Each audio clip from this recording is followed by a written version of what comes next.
ತುಂಬಾ ಕೆಲಸಗಳನ್ನ ಮಾಡಿದ್ರೆ ಒಂದು ಸಬ್ಜೆಕ್ಟ್ ಅಲ್ಲಿ ಮಾಸ್ಟರ್ ಆಗಕ್ಕಾಗಲ್ಲ ಅಂತ ಹೇಳ್ತಾರೆ. ಹೌದು ಹೌದು ಹೇಳ್ತಾರೆ. ಜಾಕ್ ಆಫ್ ಆಲ್ ಮಾಸ್ಟರ್ಸ್ ನಾನು. ಅಲ್ಲ ಅದು ಕುಕ್ ಫೈಲ್ ತಪ್ಪೋದು. ಅದು ಅವ್ರು ಹೇಳೋರ ಅಭಿಪ್ರಾಯ. ನನ್ನ ಅಭಿಪ್ರಾಯ ಏನಂದ್ರೆ ಈ ಕಾಲದಲ್ಲಿ ಈ ಜನರೇಷನ್ ಅಲ್ಲಿ ನಾವು ಒಂದೇ ಕೆಲಸ ಮಾಡ್ಕೊಂಡು ನಮ್ ಜೀವನ ನಿಭಾಯಿಸ್ತೀವಿ ಅನ್ನೋದು ಸಾಧ್ಯ ಅಂತ ನನ್ಗನ್ಸುತ್ತೆ. So you should be a multi talented person, you should be a multi task.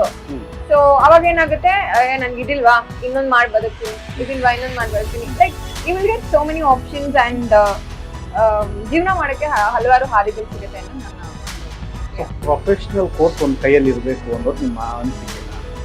Professional course example ಇಲ್ಲ ಅಂದ್ರೆ ಈಗ ಎಕ್ಸಾಂಪಲ್ ಈಗ ಎಲೆಕ್ಟ್ರಿಷಿಯನ್ಗೆ ಓಕೆ ಅವನ ಕೈಯಲ್ಲಿ ಒಂದು ಕಲೆ ಇದೆಯಪ್ಪ, ಅವನ ಜೀವನ ಮಾಡ್ಕೊಂಡು ಹೋಗ್ತಾನೆ.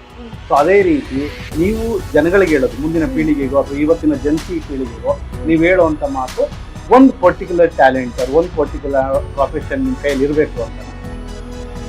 ಒಂದು ಪ್ರೊಫೆಷನ್ ಆಕ್ಚುಲಿ ಹೌದು ಇರಬೇಕು. ಅಂದ್ರೆ ಅಟ್ಲೀಸ್ಟ್ ಒಂದು ಎಜುಕೇಶನ್ ಅನ್ನೋದು ಏನೋ ಒಂದು ಡಿಗ್ರಿ ಅನ್ನೋದನ್ನ ತಗೊಂಡಿದ್ರೆ ಉತ್ತಮ ಅನ್ಸುತ್ತೆ. ಬಿಕಾಸ್ ಈ ಫೀಲ್ಡ್ ಅಲ್ಲಿ ವಿ ನೆವರ್ ನೋ ಯಾವಾಗ ಯಾರು ಮೇಲೆ ಹೋಗ್ತಾರೆ, ಯಾರು ಕೆಳಗೆ ಬೀಳ್ತಾರೆ ಗೊತ್ತಿಲ್ಲ. ಸೊ ಒಂದು ಎಜುಕೇಶನ್ ಅನ್ನೋದು ಒಂದೇನೋ ಒಂದು ಡಿಗ್ರಿ. ನಮ್ಮ ವಿಜಯವಾಹಿನಿ ನ್ಯೂಸ್ ಚಾನೆಲ್ನಲ್ಲಿ ಪ್ರಮೋಷನ್, ಜಾಹೀರಾತು, ಅಡ್ವರ್ಟೈಸ್ಮೆಂಟ್ ನೀಡಲು ಸಂಪರ್ಕಿಸಿ 9535808456.